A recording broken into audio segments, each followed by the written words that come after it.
Hello, Internet. Okay, so when to long Bitcoin? That's what we cover in this particular video.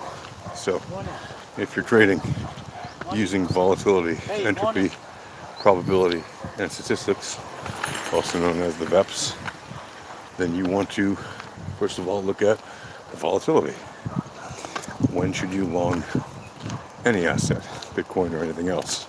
Well, for example, if you're looking at Bitcoin, and you see that the volatility is fully contracted, meaning it's down to about zero or very close to it, and you see that the correlation is down to about zero or very close to it, and the only thing you can really do is see volatility expand and or correlation expand.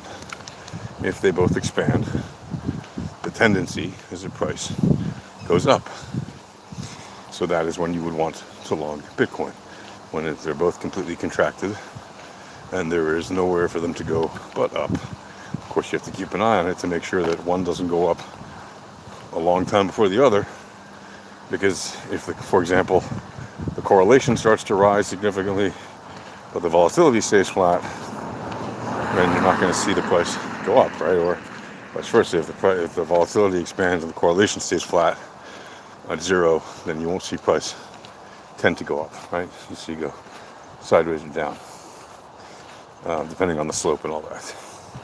If they're both very high and they both start to come, like if they're fully expanded, if volatility and correlation are fully expanded, then if they both begin to fall at the same time, or roughly the same time, then price will also tend to go up. And you have falling volatility and falling correlation, price tends to go up. Now, does it happen on every single candle? Well, price action follows the returns. So the returns will lead the way in terms of telling you what the price action will do. The returns mean revert. Therefore, you have to watch for where the returns are. And you can see that based on the returns oscillator or the alpha laser returns indicator.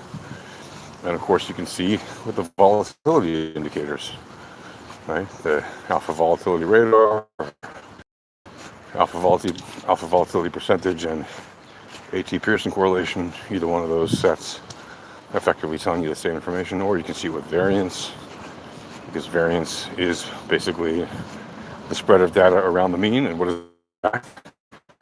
Is volatility. So you want to look for when you have these extremes in order to long. Now, well, when do you know when to short? Or when do you know when it's going sideways? Well, for your convenience, Alpha Trading gives out the volatility and entropy cheat sheet. What is that? Well, that tells you the basics that you need to know on one page in terms of the tendencies of the probability of the price action going up, down, or sideways. And guess what? It works on volatility and it works on entropy. And in addition to that, there's only 6 tendencies that you really need to learn on that cheat sheet. So if you can learn 6 very basic things, plus n plus equals plus, minus n minus equals plus, etc.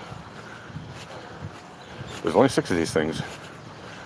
You learn them, commit them to memory, and you look for those things, and you can keep your cheat sheet handy while you do it, because, hey, there's no rules to say you can't, right? Look at your cheat sheet, look at the price action of each candle and what it's doing, and you'll see it is generally following the tendencies. And when I say generally, I mean the absolutely overwhelming majority of the time. And if you really look at it candle by candle on different lengths of the volatility, you'll notice it's actually doing it pretty much all the time. Are there cases where it doesn't do that? Yes, because of randomness, or otherwise known as geometric Brownian motion. So you have to keep an eye on that. How do you do that? Well, the entropy oscillator, the entropy indicator will tell you whether or not the price action is on a random walk or is in a trending move. And most of the time, it's actually in a random walk. What does that mean? Well, that means that there's usually some form of randomness happening. But usually the randomness is not necessarily an outlier.